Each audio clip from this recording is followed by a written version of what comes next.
How's it going? How's it going? How are you? Yeah, doing pretty good. It's finally time to start tearing this thing apart. Demolition day. Demolition day. This is a really funny, just scenario. I don't know that too many times you get to take apart a car and put that same car back together at the same time. So, I mean, they're both Camaros, and the parts that come off of this car are going in that one. I mean, there's still going to be a lot of work to make that happen, but I don't know, it's just kind of neat. It's, everything's really similar, and it should kind of all go in the same place. I see. But yeah, we're going to start getting the engine out of this car and get it tore down. That's kind of the first step. I need an engine to put in that car, and I'd like to go through this one before I do that. But I have been working on this a lot too. I have a question. Okay, let's hear it. Are you expecting to find anything, most of the time when you tear this thing down, you say we struck gold again. Are you expecting to see any gold? Oh, as far as bearing material? Yeah. Yeah, you just never know. Okay. But no, actually, I'm not expecting to see any bearing material. I just changed the oil right before World Cup, and it looked great. Cut the filter apart, and it looked fine. One thing that a lot of guys are running into, and I don't know if it's just a stick class thing or if it's kind of all high horsepower LS stuff, but I was talking with a guy today, and we were talking about the small end of the connecting rod. These are aluminum connecting rods, and I know Joel Grandis has talked about it a lot. Jonathan Atkins has talked about it some. That the pin bore, where the wrist pin goes through the piston and through the top of the rod, that it starts to egg shape, like it's trying to pull the pin out of the rod, is what it seems like.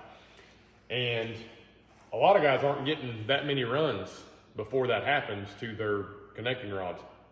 I thought back today and kind of looked at pictures and stuff. This engine's been in the car for a little over 2 years.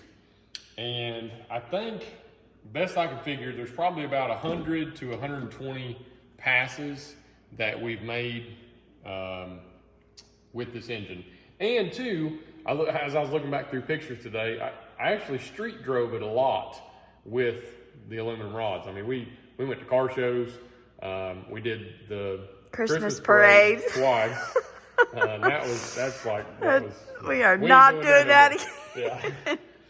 But it really is just time to look at the aluminum connecting rods, and probably time to replace them. But that's one thing that I'm gonna look at, is the pin bore of the rods. But okay, I see. Yeah, it's kind of technical, but no, I mean, I don't expect to find anything wrong. The thing has over 100 pounds of oil pressure, and we did a compression test at World Cup, and it was fine.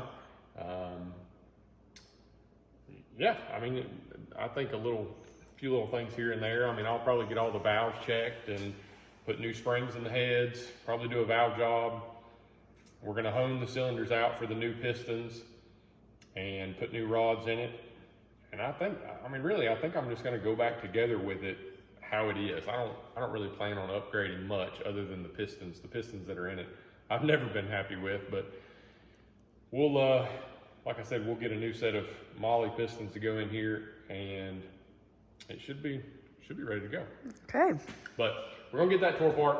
I've been working on tearing this car apart. It's crazy that you gotta tear apart two cars at the same time.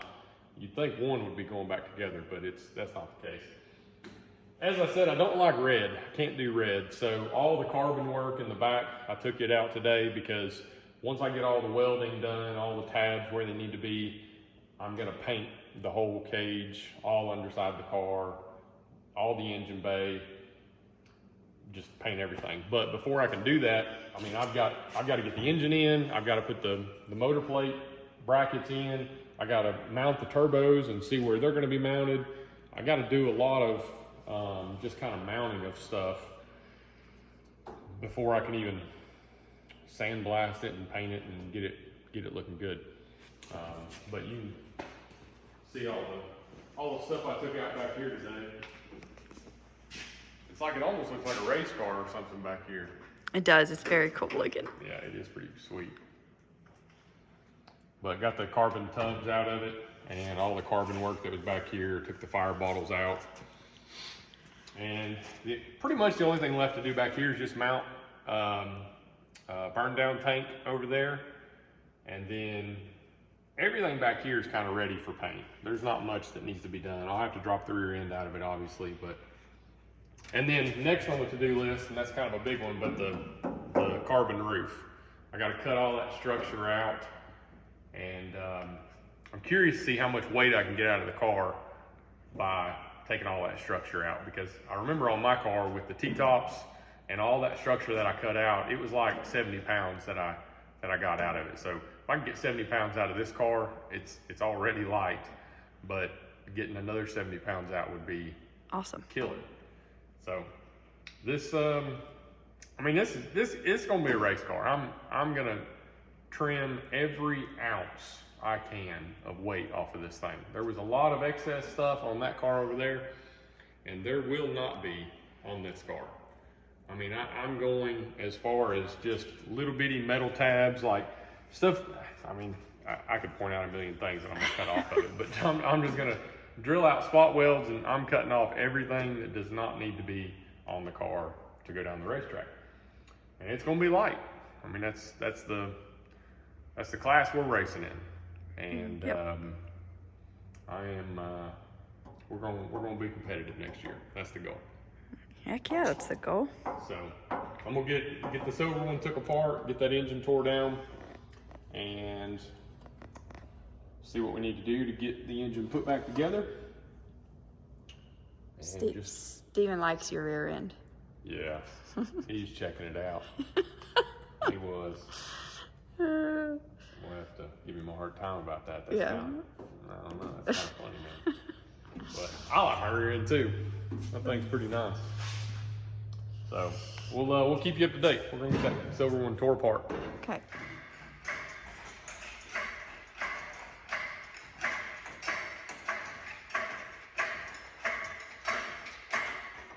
Oh, hey. Oh, hey. Not a good time. No? No, we got serious motor problems. We got a big race we got to make it to. Trying to make it to round 3 qualifying. Oh, wow.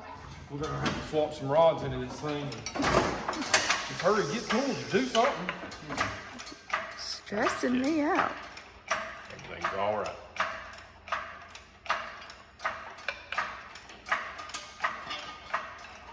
It's the last time I'm pulling a motor out of that car.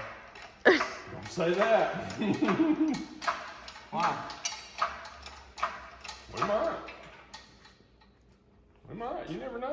Might what? Might pull another motor out of it. There ain't no more motors in it. Oh, you mean like today? No, forever and Forever and always? Yeah. What if I decided to keep it and put a small block Chevy with a blower That in is it? a small block Chevy. That's what you tell me every time. It is a small block Chevy. See? I say, when I say that, he says, well, that is a small block Chevy. I mean, it is a small block and it's a Chevrolet. But what you mean? Oh, don't show people all our secrets. Oh, I'm showing them. Yeah, we use that high temp RTV. It looks like it is It is leaking a little right there. not high temping too good right there. Yep. But all looks all right. It's crazy that this part's still in it. The block. Yeah, right there. Usually when These you models usually come with windows in them. Yeah. But this one didn't. All right, you just ready to? You're just gonna set it over in here. Is it good? I'll start it tonight. Yeah, we'll have it running here. I mean, I got the turbos mounted already. You see that? No. Oh wow, Yeah, they're hidden. fancy.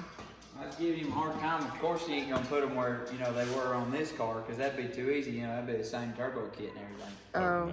No. We gotta build the 13th turbo kit. Yeah. Said, There's been a lot of renditions over here. he built a new turbo kit every 2 months. Hey, that real nice stainless downpipe with cross bolts. Yeah. They were in the car for one race. How cool One is that? race. And he's gonna move them, and now they won't even be. Now they won't be the same. Ah, I'm really hoping I can use the cross bolt part and maybe just cut it after that. Oh, here we go. Now we're gonna have a piece together, a new turbo kit. Well, yeah. I mean, we're still poor. We gotta do it the cheapest way possible. oh. Can you hold that plate up? There you go. Let's come this way. Are cherry pickers just real trustworthy? No. No. We don't trust them. No, we don't.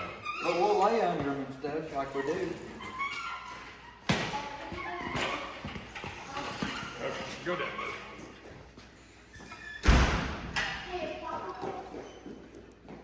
Not yet. One of the scariest things to think about is just one of those bolt breaks. It just hits the ground. And that is bending a lot. Where? On the back here. Come check this out, Hammer. That bolt's supposed to be in there straight. Can't.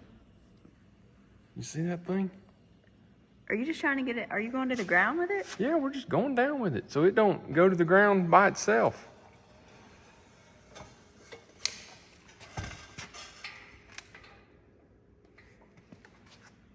Let off of it?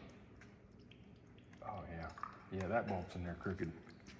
See, We'll have to fix that bolt hole. how many people's gonna be in the comments like, they make lift plates for this? Yeah. Chris has always done the one boat job, and I'm like, is that enough? He's like, yeah, that's some bent too, Chris. Is it? Yeah.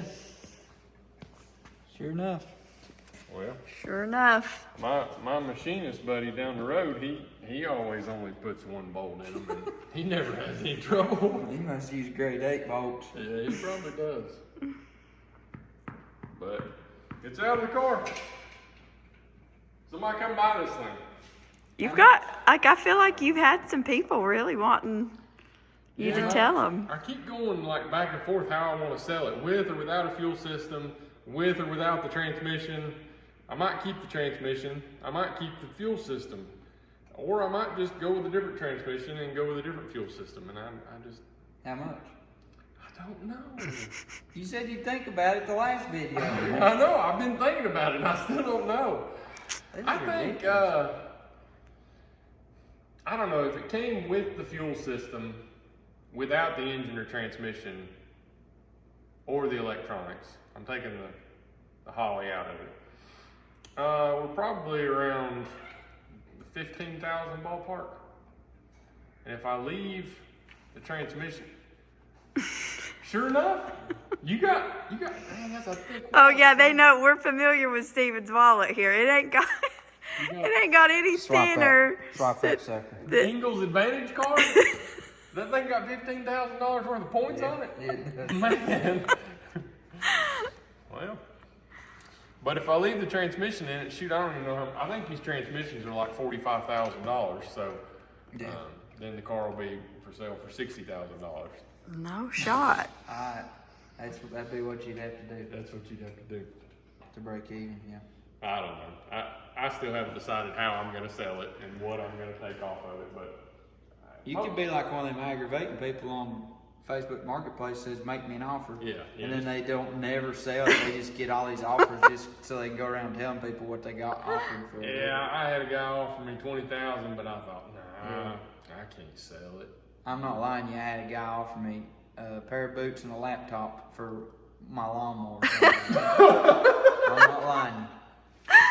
I said, no thanks, man. I'm really just needing the money right now to buy another lawnmower. I have a lawnmower problem, but that's a whole different. I mean, was it a new pair of boots? I don't know. I didn't look into it any further. I'm sure the laptop wasn't new. I mean, boots are expensive. That's probably a good deal. We probably do. was. We live in just hillbilly Y'all country. need to understand, we live in Haywood County, North Carolina.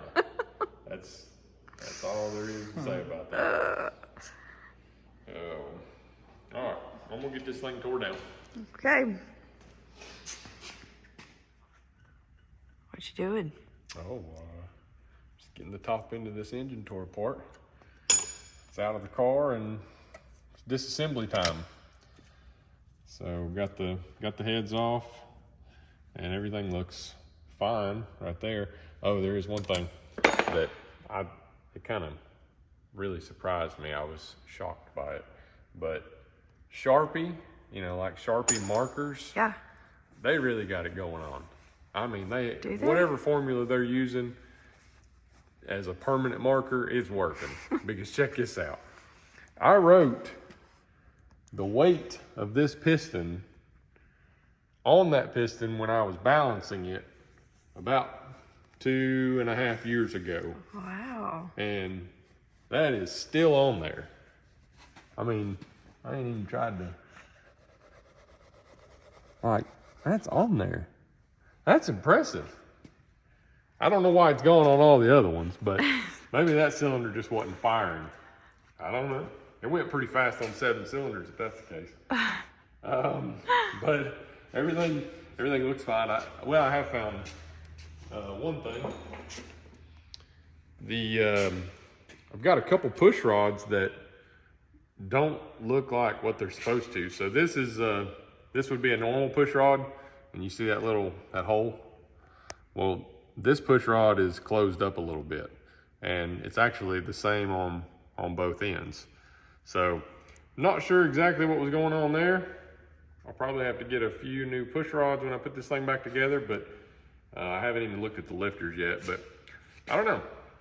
Got to figure out what was going on there, but not a huge issue, but just small things that you find when you tear one apart.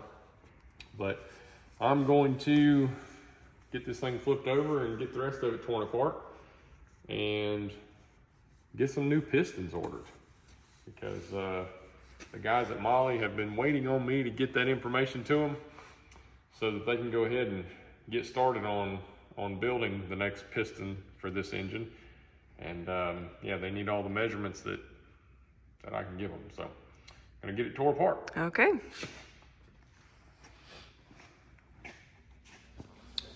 All right, so the main thing we were wanting to check with the engine, just kind of seeing how things were doing, is the pin bores on these connecting rods. So a lot of stick guys are talking about how they're egg shaping the small end of the rod, and the wrist pin starts to get a lot of play, and eventually that would break a piston or a rod or something. But anyway, so that's kind of what we've been checking on all this stuff now that we've got it apart. And every one of the rods are just fine except for one. So it's good to check this stuff, but they really shouldn't move that freely. But if you listen closely, hear that jiggle? You can kind of see it. That wrist pin should not move that much. It shouldn't be that free. And it doesn't like going through now it does. I was gonna say it doesn't like going through the piston, but it didn't just a minute ago. Wow. You know what? We're gonna slap this thing back together. No, we aren't. We have Mahle pistons coming. Yeah, for sure. I'm tickled to get rid of these pistons. But see, this is a good one. I mean, as you can see, it's just gliding through there, and there's zero play in the wrist pin. So I think that's kind of neat. Like I said, the engine's been together a long time, and it's the number 4 cylinder. So you know, I guess that's it's right in the middle of the engine, so it doesn't really say much about anything else. But it is interesting that there's one of the pin boards that's messed up. So you guys are probably, I don't know, you may not have heard me talk about it, but I've wanted to get these pistons out of the engine for a long time. I've hated them since day one. And I try to explain a little bit about why, but they were just kind of designed wrong. And I understand the limitations that the guys were working with when they made these, but the pin button, the pin bore goes above the oil ring. So when this pin button goes in there, it's supposed to set just like that right there. You can see that hump at the top. Well, there's nothing to keep oil from coming above that oil ring. The oil ring is supposed to scrape all the oil away from the cylinder. Well, on deceleration, it creates a vacuum and it tries to pull oil above that oil ring. And I know that's a very, very small amount, but when you think about how much vacuum an engine creates, it's enough to suck oil up. And that should never be. Most pin buttons, they'll just have a slot cut through them and the top will be sealed up. This one's not, which was just a bad design. And like I said, it's just, yeah, I'm kind of OCD on my engine stuff. And if an engine smokes, I think it's the worst thing ever. So this engine has, like, you probably haven't noticed it. Most people probably haven't, but I notice it when I rev it up and let off the throttle, that it would just kind of send a very faint puff of smoke out. And it was actually really, really bad when I first put the car together, our engine in the car. I drove it down the road and just let off the throttle while the car was in gear, and it looked like a freight train of smoke coming out of the exhaust. And I was like, oh my gosh, that's terrible. So anyways, I took it back apart 2 years ago and kind of changed how this was set up a little bit, and it helped it some, but you can't completely fix it. So this was just a bad design on the piston, but obviously they're still intact and they've been working just fine. But yeah, I'm excited to get a new set of pistons in there, and I've already talked with Mahle about it, and you know, they know that that's not a good idea. They said it wasn't a good idea for that to happen anyway, so we're going to completely avoid that. And I would say the pistons that we get from Mahle will look considerably different than these. These are a full round piston, and we'll just kind of have to stay tuned on what Mahle comes up with. But we've talked back and forth quite a bit, and I think we can get a considerable amount of weight out of the piston, and less rotating weight is always better. So, okay. Yeah, but I'm going to get the crank out and measure the deck height of the block, measure the bore, and go ahead and pass that information along to Mahle and get those guys to get started on a set of pistons. And hopefully in about, I don't know, 2 months or so, we'll have a set of pistons to go back in this thing. Okay. Yep. Oh no, it's you again. What is this? You probably shouldn't record this. This is not professional engine building 101. No? Not professional. Nothing you do really is like No. to the book professional. No, that's true. It looks like a nice shop that we're in right now, because it is. I'm not saying it's not a nice shop, but the shop that this engine was built in had a lot of welding and grinding dust, and like it was a construction zone when I built this engine. So this would be kind of about the first engine that I've built in a semi-clean shop. But anyways, just going to show that we're not professionals around here. But I don't have any kerosene because we just put it all in the tractor, or diesel fuel. So I'm using gasoline, which you shouldn't use gasoline, but I'm using it. But I'm not trying to be real scientific. I'm just trying to get a close number, but I need to know what size the combustion chamber is on these heads.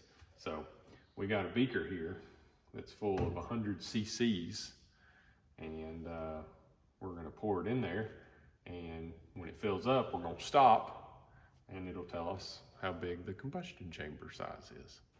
So Are you gonna get that on you? I'm gonna try not to. You know. But what makes You really stink when you get gas on. Hey, that ain't nice. But what makes this difficult is I have a plate, a little plexiglass plate that has a little hole in it that you normally can like put some Vaseline or something and stick it down on the head, and it seals it up real good. And when the fluid gets to that hole, then you know the combustion chamber's full. But these heads are top fuel hooped, and they've got these stainless rings around them. So putting that plexiglass plate on top wouldn't really give me an accurate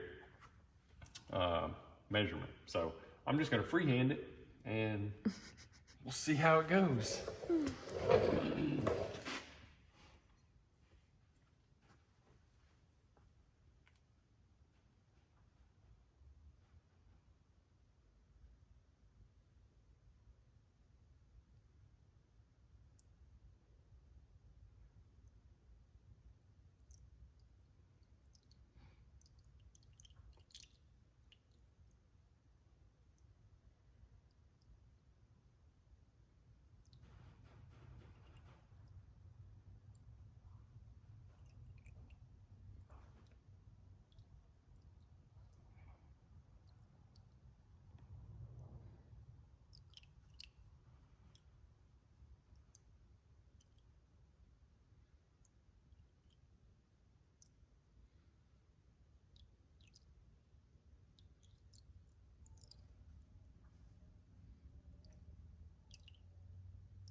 Okay, I think that's gonna be really close.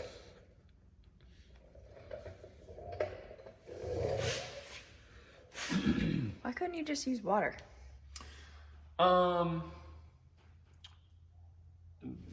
There's some people that are more scientific than me that can give a better answer than that, but water doesn't really level off or kind of go into places like gasoline or diesel fuel does. It can kind of like bubble up. I don't know, it's kind of hard to explain, but yeah. So we started out with 100 cc's minus 33. So we have a 67 cc combustion chamber. So There you have it, folks. yep. So now I gotta do away with this gasoline without getting it on me. Yes, that's true. We have church tonight, and I do not want you Yeah. stinking. Yeah, that wouldn't be good. Which that's actually really close to what I thought these were. I thought they were a 68 cc combustion chamber, and I think I took a little off of them last time we had them apart, so that would explain why they're just a little bit less. So that's pretty good. And we don't have any gasoline coming out of the intake port, so that's also a good sign. Is that it? means that the valves are sealing. Yep. Okay. Stick around for more scientific engine building. More like redneck engine. Redneck, Yeah. redneck engine building is what we were talking about. Yeah. Okay. Yep.